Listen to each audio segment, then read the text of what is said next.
Hello, everyone. My name is Takuya Urakami. I'm working at Kindai University in Japan. Maybe there are more than 100 years, more than 100 peoples behind the screen. But I can't see everyone. But say hello to everyone again.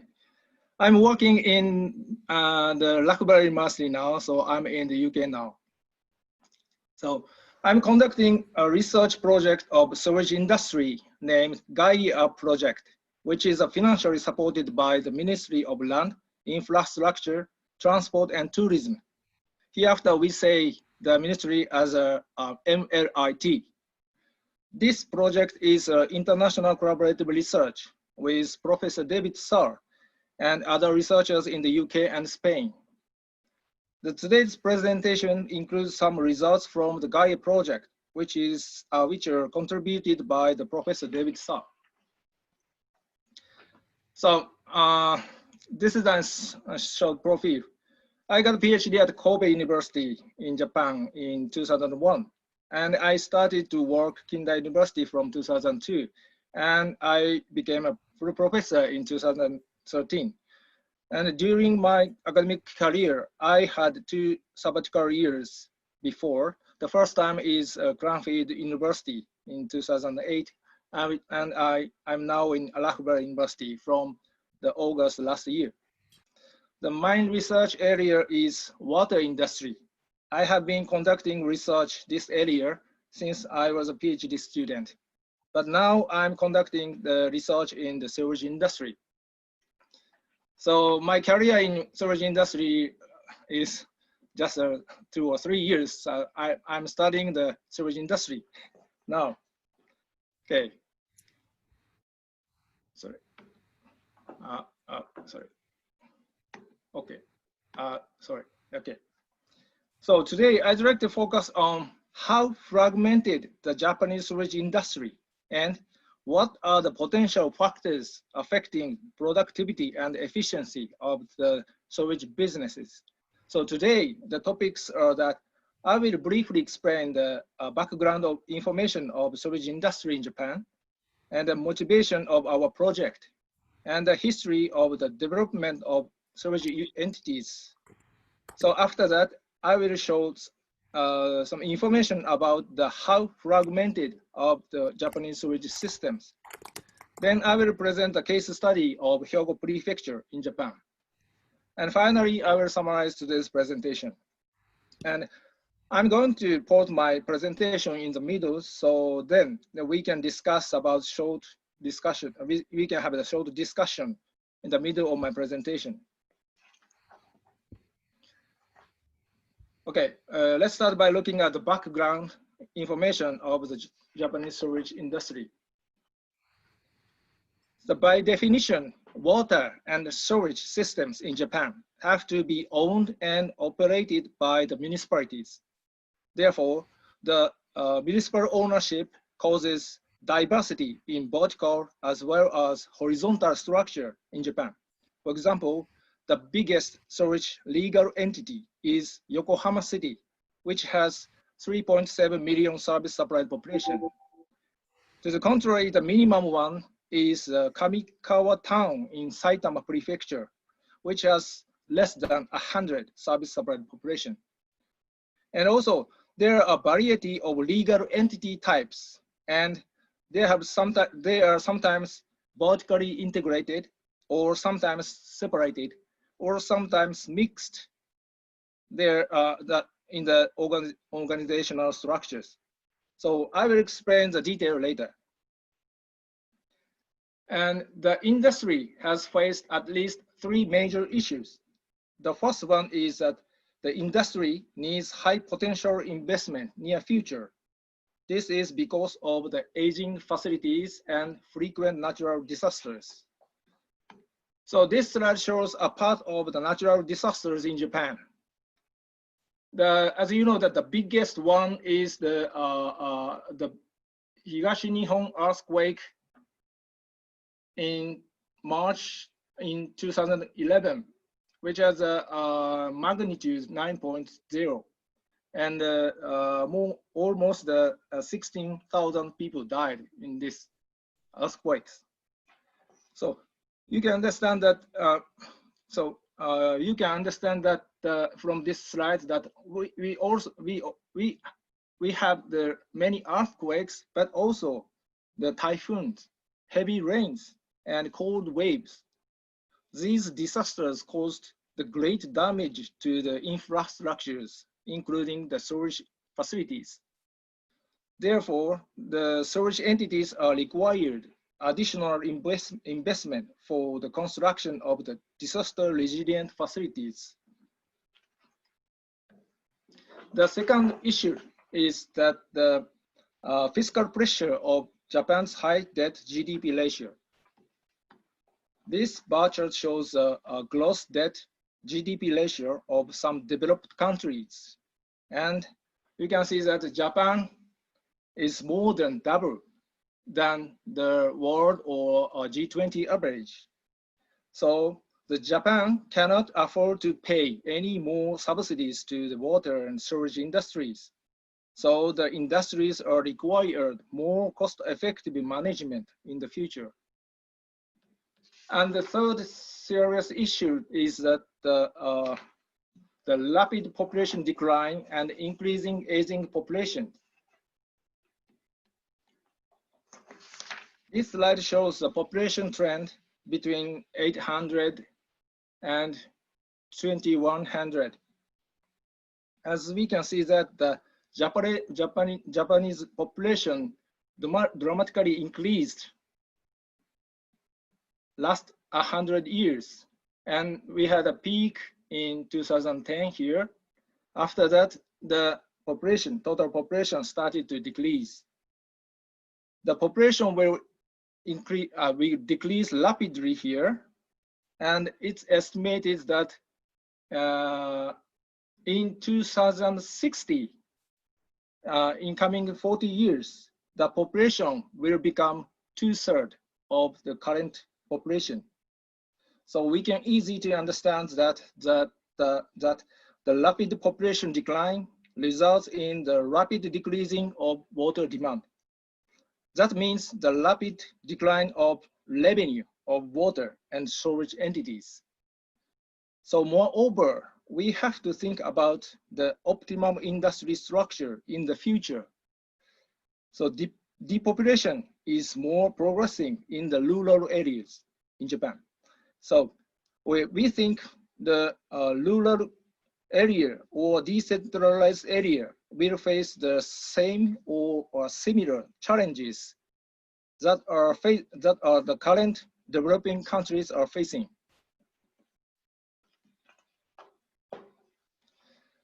So in order to tackle these issues, Japanese government has been promoting regionalization so far.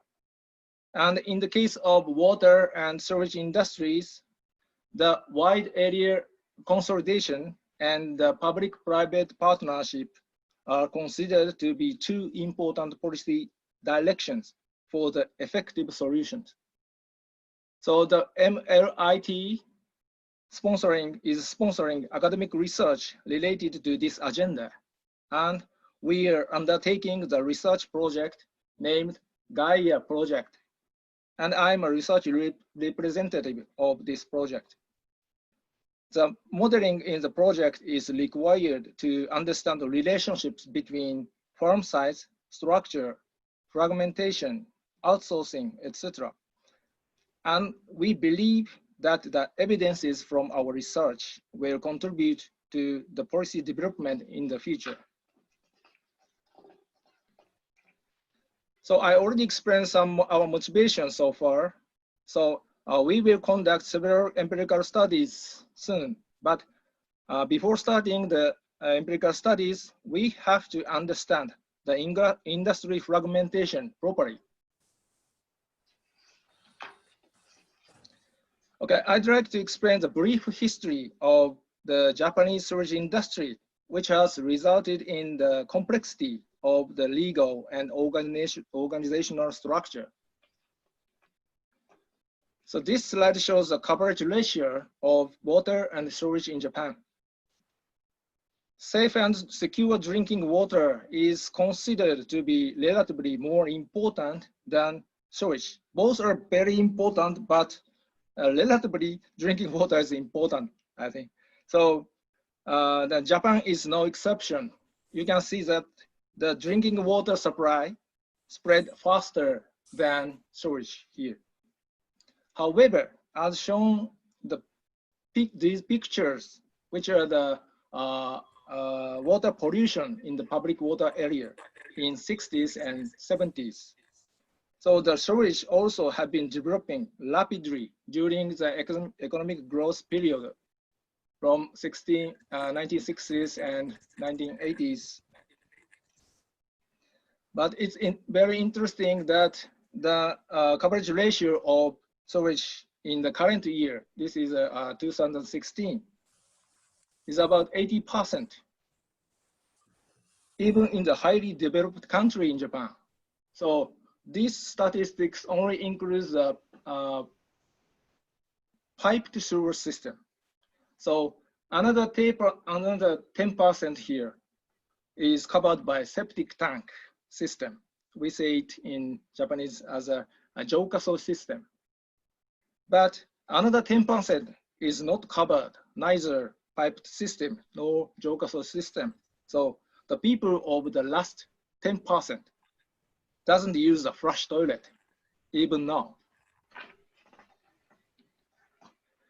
This slide shows the history of development of the legal sewage entities in Japan. There are special terminologies. These terminologies are very important in later my presentation, so the terminologies are defined in the next slide. This table shows the regulator here and legal basis here and type of sewer systems or sewer entities here and definitions of them. There are many sewer systems here, but you can see that we have 4 regulators, which are MLIT, and this is Ministry of Agriculture, this is a Ministry of Environment, and this is a MIC is a Ministry of Internal Affairs Communications, which is a regulator of public company in Japan. So we have 4 regulators, and each sewer system has each legal basis here. And so roughly say that the PSS and SEP, SEP, and RBS and DAG, these are the main player in the sewage systems in Japan. The PSS is a sewer system in urban area, and DAG is a sewage system in agricultural area, and SEP is a sewer system in rural area where is not the agricultural area, but the area is should be preserved. For example, the natural parks or something. So, and the RBS is a wastewater treatment only company. And RBS is mostly located in urban area. So going back to the previous slide. The modern sewer system started at the same time of the water in late 19th century. After that, only PSS had a role of sewage until 1970. And the Japanese government started to construct RBS system in 1960s. And after that, the DAG, SEP, DFS, and other legal entities started to install in 1970s. So the reason of such a variety of type of legal entities is because of the historical and topographical situations, and also the subsidy schemes from the different ministries. So this table shows a typical situation of the Japanese municipalities. So we can say from this table that, so you can see the black thick line means the municipal border. So I explain the within the typical municipalities. So unfortunately, this picture ignores the RBS system, but we can understand that PSS covers an urban area here, and that covers the agricultural promotion area. This area is defined by the government, and SEP covers a rural area, which is not the agricultural promotion area.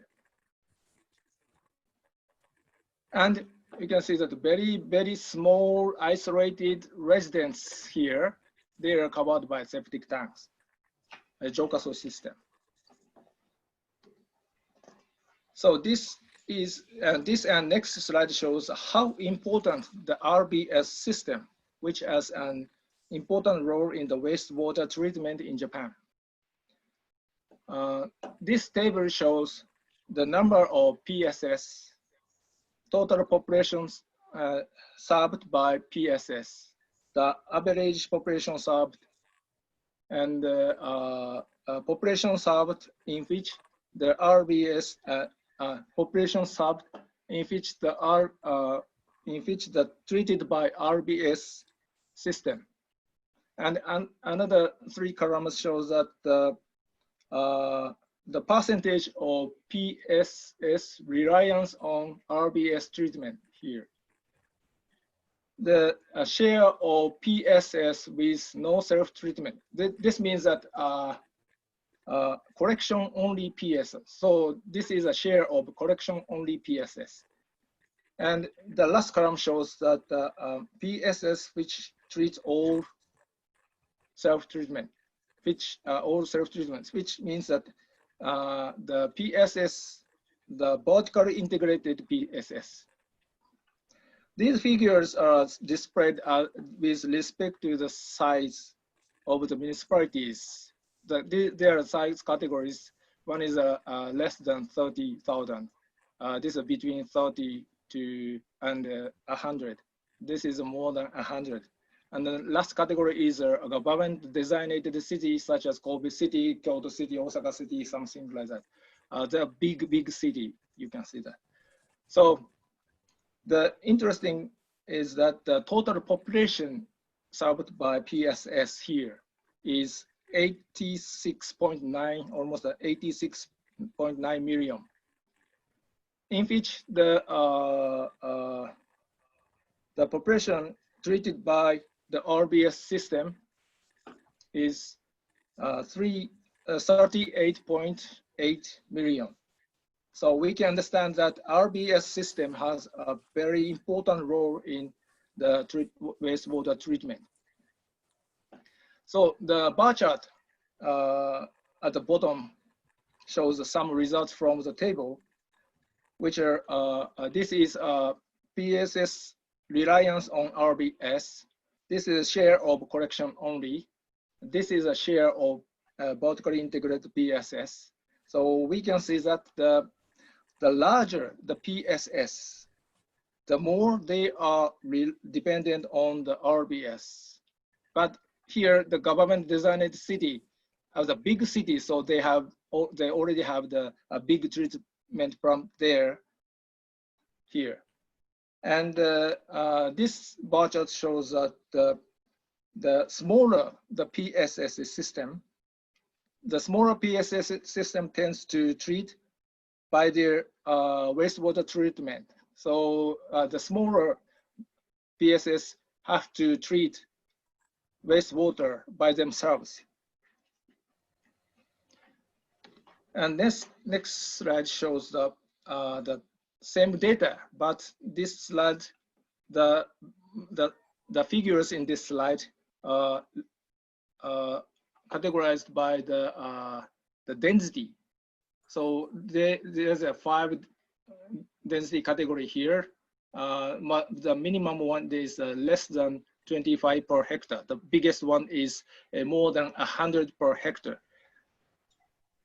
So let's see the bar chart here. we can understand that PSS with higher density here are more dependent on RBS. So, and this bar chart shows that the PSS with lower density tends to treat by themselves. So therefore, we understand that RBS system plays an important role in the wastewater treatment. But we can also say that the only PSS in urban area can have the benefit from the RBS treatment. This means not only PSS, but also other legal entities in rural area where the settlement area is very small and isolated. So the area, the entities in the rural area have to be an independent system, and they have small treatment plant, and they have to treat all of the wastewater in that area. So I'd like to explain the horizontal fragmentation of the Japanese sewage industry. The Japanese government has 3-layered system as shown in this slide, and municipalities are in the bottom, such as cities, towns, and villages. Now, as you can see that the municipalities are already fragmented. So you can see from this table that the maximum of the municipality is the population of maximum population of the municipality is Yokohama City, which has 3.7 million people there. And the minimum of the municipality is Aogashima village, which has only 175 people. And we can see that the area and density has a much gap between maximum and minimum here. So as I explained before, that the sewage entities have to be owned and operated by the municipalities. So the sewage entity is already fragmented due to the ownership structure. So in addition, the number of municipalities here decreased due to the municipal mergers, which has been promoted by the Cabinet Office of Japan since 1999. We say the municipal merger as a great Heisei era consolidation. So therefore, many sewage entities have been subsequently merged during the great Heisei era consolidation period. So we are thinking that it might be a good way to analyze the consolidation in order to get useful evidences for the policymakers. This table shows the number of entities by ownership types here. And also this table shows population served for by entity types and the shares here. So we can see the wastewater collection service are mostly done by the PSS here. The share is 75.5%, but the share is calculated in terms of the population. So if we look at the share in terms of area served, the SEP, SEP, and DAG can have the higher share because they operate in the lower density area. As I said, that entity numbers decreased due to great Heisei consolidation, but you can see here that the number is still too many. So in the future, the wider area consolidation is a good policy direction for the sewage industry in Japan. Okay, I'd like to stop or to pause my presentation here, and let's have a short discussion so far presentation. So the brief summary is shown on this slide. So, and does anyone have a question to me? Takuya, there's a few questions in the chat and also in the question and answer. Sorry, I haven't checked the chat, so which is I could summarize them. The two related questions, which is one question from somebody from Cambodia is asking if there's alternatives to the physical infrastructure, so non-sewage systems.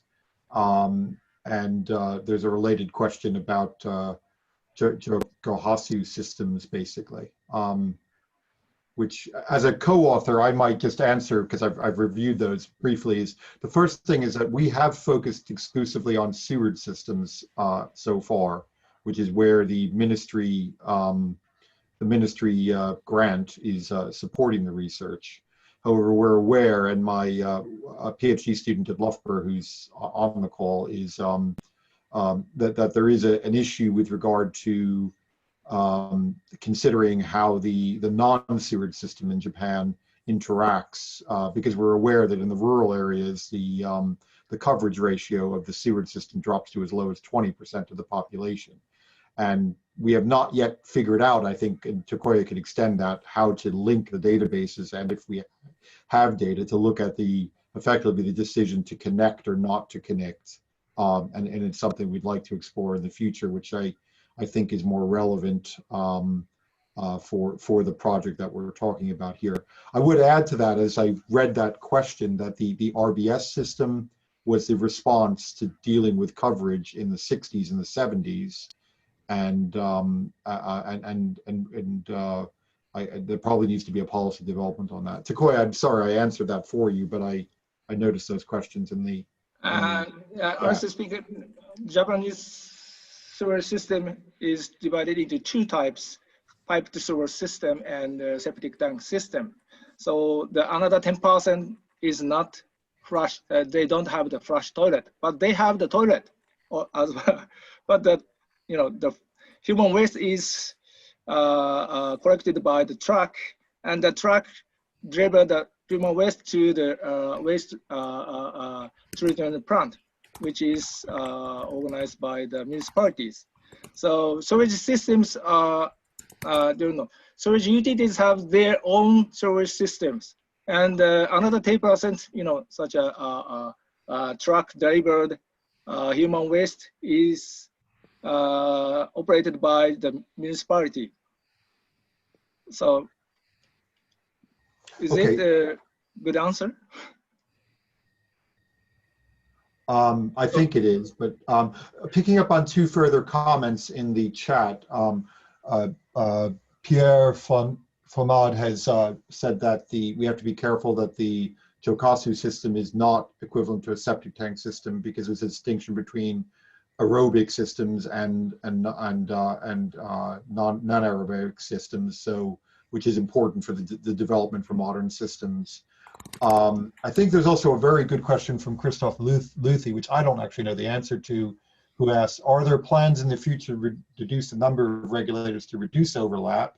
And as you answer that, Christine Walder has asked, is there a specific coordination mechanism between the different regulators, e.g. a platform where they meet a regular basis? To summarize is, how do they currently coordinate between all the different regulators, which is Christian's question, and Christoph's question was, is there any plan to reduce those regulators? And now there's a discussion between 4 ministries, and they try to think together about the wide area consolidation now. But I don't know how they try to organize between their systems.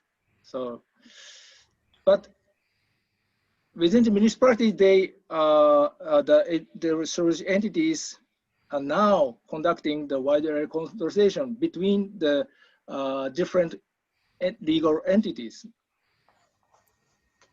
So, yeah, the ministry will support that such kind of wide area consolidation now and future. So Urakami, you may proceed with your presentation. I think the case study might give some new information, which will partly answer some of the questions, I think. Okay, so let's start again my presentation. So I explained horizontal fragmentation so far. So here I'd like to explain the vertical operational differences in the Japanese sewage sector.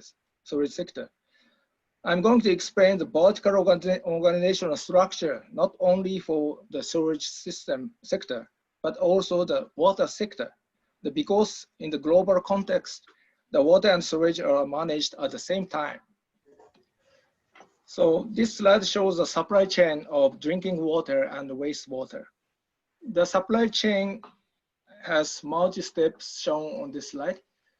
The first two squares shows the water sector. Water sector has water intake, water distribution, this is a low water distribution, and treatment. And the second square shows water distribution and customer service. And the last two squares shows a sewage sector. The sewage sector has a sewage customer service here, sewage wastewater collection, and wastewater treatment, and sludge treatment, and sludge disposal. So we potentially we can have 4 companies for each level. This is a water production company. This is a water delivery company. This is a sewage collection company. And this is a sewage treatment company. So, and also we can have the partly vertically integrated company here. So this is a integrated water company. And this is a integrated sewage company. And sometimes we have the integrated water delivery and the water collection company. And the last one is a whole system, the integrated water and sewage company. This kind of companies are in the UK now. And then this slide shows actually exist business combination of water and sewage in Japan. In the water sector, we have 2 types of companies. One is a water production only company with a BWS company, bulk water supply. And the other one is a large water supply system or company. Sometimes they are water delivery only company, but sometimes they are integrated one, water production and water distribution. And also in the water sector, there are some small legal entities as well in the same as a sewage sector. So, and in the case of sewage sector, as I explained that there is a water treatment only company, RBS system here. And we have a public sewage system. Sometimes they are collection only, or sometimes they are vertically integrated. And recently, the vertically integrated water and sewage companies have been increasing in Japan. And the combinations are that sometimes they are partly integrated, so water production, distribution, and collection here. And sometimes they are all integrated, and they're sometimes part of that. But it's important to say that the water and sewage should be separate financially, because each sector has each legal basis. So in Japan, if they are in the vertically integrated system, but they should be financially separated. This is a Japanese legal structure. But one thing I know, we don't have the water production and water treatment company. Such a company is in Portugal, but we don't have such a company in Japan now. So this slide shows a more complicated vertical organizational structure of water and sewage sectors. So we conducted a questionnaire survey to all PSSs in January 2020. We mailed the questionnaire to 1,177 PSSs and obtained the response of 823. The response rate can be about 70%. So in the original categories, there were more complicated structures, but basically we categorize the vertical structure into 15 here. So you can see that so complicated structure here. And the PSS choose which category they are in the question survey, and the results are summarized in the table below. We understand from the table that I already said that there are a variety of vertical structure in water and sewage industries in Japan, and also the size. This is the size categories here. The smallest one is less than 10,000 people, and the biggest one is more than 500,000 people. So the entities varies in the size of the population size is varies as well in this sector. Okay, I'm going to explain the case study about Hyogo Prefecture in Japan. So this slide shows the reason we conducted the case study. The one is we need to understand, because now my career in research of the sewage industry is just 2 years or 3 years. So we need to understand how sewage system organized by municipalities and think about the potential benefit of wide area consolidation. And the second one is by selecting a special prefecture and knowing its municipality's population density, the number and location of sewage treatment facilities, the cost structure, etc., so that we can obtain clues to analyze Japan as a whole. This is the reason we conducted the case study. So we selected the Hyogo Prefecture here, Hyogo Prefecture. The honestly speaking, this is my hometown, but Hyogo Prefecture can be a good representative in Japan. Japan has a long land in north and south, and the climate is quite different between north and south.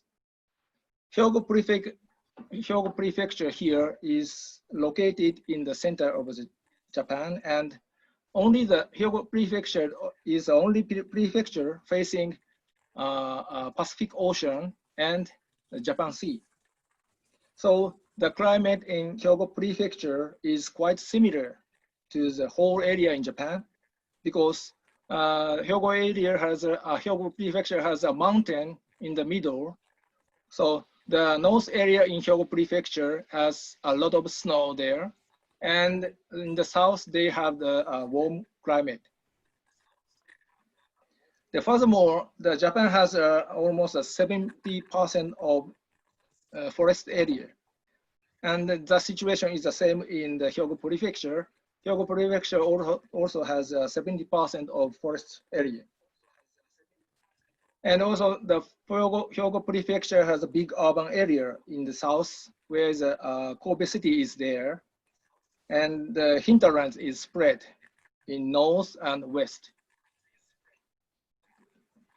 This map shows the sewer system location in Hyogo Prefecture. The color coding shows that the yellow, you can see that yellow color, pink color, and purple color, they are the PSS area. All they are PSS area.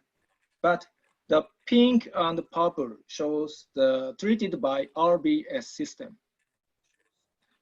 And green color shows the DAG area, agricultural area. And DAG covers, as you can see the map, that the DAG only covers a small and isolated settlement area. And you can see the white colored, they're a mountain area, so nobody lives there. And Hyogo Prefecture has 4 big rivers in the south: Inagawa River, Mukogawa River, Kakogawa River, and Ibogawa River.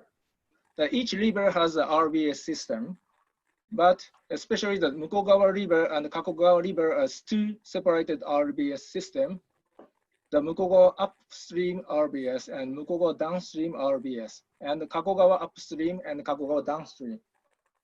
So we can understand that the big urban, highly density area are covered by PSS.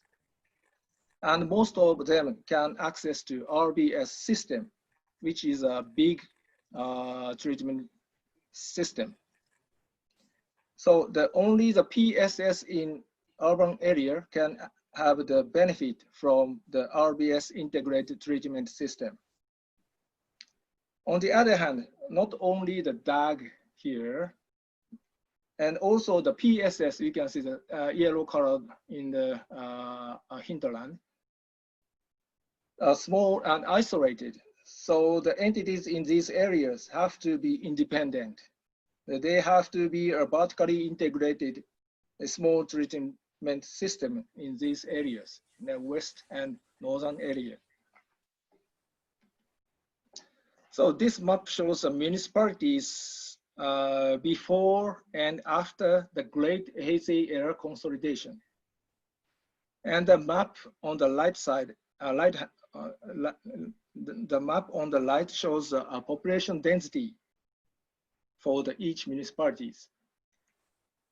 So looking at the map on the left, as the color coding shows that Hyogo Prefecture has historical 10 sub-regions. Hyogo Prefecture has historical 10 sub-regions here. And compared to the right map, we can understand that most of the municipal mergers occurred within the historical sub-regions. And most of them are in the low density area, in northern area and western area. And the northern area and the western area, the density is lower than the big urban area here. So to clarify the differences between urban area and non-urban area, the rural area, we categorized Hyogo Prefecture into two areas, the urban core and non-urban core. Urban core is shown as with a thick red line here, which has a high density area. So this map shows population decline. This population decline on the left map. And this is average cost on the right map. Looking at the map on the left, we can see that the population in northern area and western area is rapidly declining, whereas the population in the urban core and the neighboring municipalities here is relatively moderate of the population decline rate. As for the treatment cost shown in the right map, although there are two exceptions here, Shin Onsen Town and Kamikawa Town here, but we can say that the municipalities in non-urban core has a high cost than the urban core here. So from the discussion so far, we understand that the density is one of the important cost drivers for the sewage industries. However, there should be another significant cost drivers in this sector. So let's see more detailed data on the next slide. So this table shows some descriptive statistics which are affecting cost differences between urban and non-urban core. The statistics are the population served, share of population served here, share of area served, the share of population served by PSS here. And this is pipeline length per population served. This is a number of treatment plants per population served. And last column shows the average cost. So looking at each data, the average of the population served in urban core is 300. To the contrary, that of in non-urban core is 32. So there's a 10 times difference between these areas. As for the population's share of population served, the share of the population served in urban core is 98%. So 98% population is served by the sewage entities. To the contrary, the percentage of non-urban core is 82%. So 82% people is covered by the sewage entities. But it's interesting that the minimum of the non-urban core is only the 26%. So in the rural area, the people is not covered by the sewage system, even now. So this is the area served, share of the area served. This is a very, very interesting statistics that the area in non-urban core is only 9%. So 9% of the area is covered by the sewage system. But in the case of the urban core, the 42% on average. And this is population served by PSS. So in the urban core, 94% is covered by PSS. To the contrary, on average, in the non-urban core, the 45% is covered by the PSS. So in the rural area, or non-urban core, DAG or SEP might be a very important role in this area, have the very important role in these areas, so in rural areas. So looking at the length of the pipeline here, so you can see that the average of the pipeline length per population in non-urban core is 11.67. To the contrary, that of in urban core is only 4. So the pipeline length is more required in the non-urban core. So it's very interesting that the maximum of the urban core is 9.82. This is still lower than the average in the non-urban core. So the pipeline length might be the good, important cost driver for the sewage entities in Japan, I think. So this is a plant number of plants per population. So this statistic also shows the same as pipeline length. The number of plants is more required in the non-urban core because in that area, I already said that each sewage systems are very small, isolated, and they should have the very small treatment plant. So the number of treatment plants might be the good, important cost driver in the water sector as well. So these factors affecting the cost structure in the water sector. So therefore, the average cost in the non-urban core is twice as high as that of in urban core. So, and also, as I told before, that the sewage entities in urban area could get the benefit of the RBS integrated treatment system. So the results also relate to the lack of access to the RBS treatment plants in non-urban core. This table shows the treatment cost per volume, average cost with respect to the entity types. Here's a PSS, SEP, DAG. They show the average cost here in non-urban core and urban core. The first column shows the same as statistics from the previous slide. You can see that the cost of SEP and DAG in non-urban core and urban core are not so different, similar.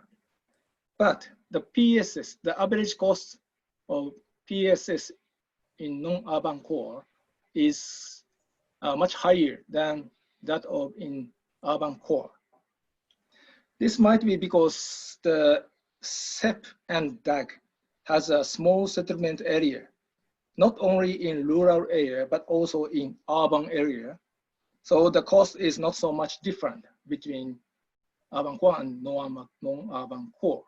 But in case of PSS, as explained in the last previous slide, the lack of RBS access might cause to the higher cost in non-urban core.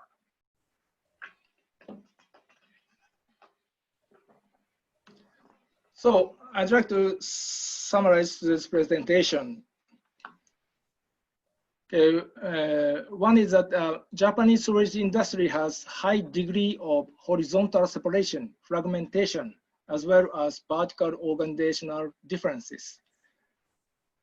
So we can begin to understand this situation in the Hyogo Prefecture case study, where various entities are widely distributed. The vertically separated system has been introduced in this is not RBS in urban. This is RBS in urban area. Whereas vertically integrated system has been implemented by small PSS. Also, we found some kinds of important cost drivers in sewage industries. For example, the served density, pipe lengths per population, number of plants per population, and entity types and its share, etc. So future empirical studies should take into account these cost drivers, and policymakers must understand these factors correctly and proceed with desirable regulatory and subsidy policies in the future. Okay. Thank you very much, Professor This is Urakami. the end of my presentation.